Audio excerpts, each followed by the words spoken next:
countries in this world.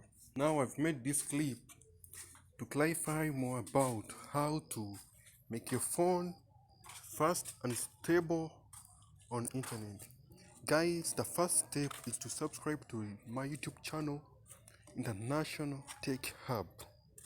So the first step on how to make your phone fast on internet is to go to the settings. After going to your phone settings, go where there is network and internet. This is my version of phone, but there are other versions. But go where there is mobile network or network and internet or connections on other devices. But this verse shows network and internet. Guys, watch this video and subscribe, like and comment till the end.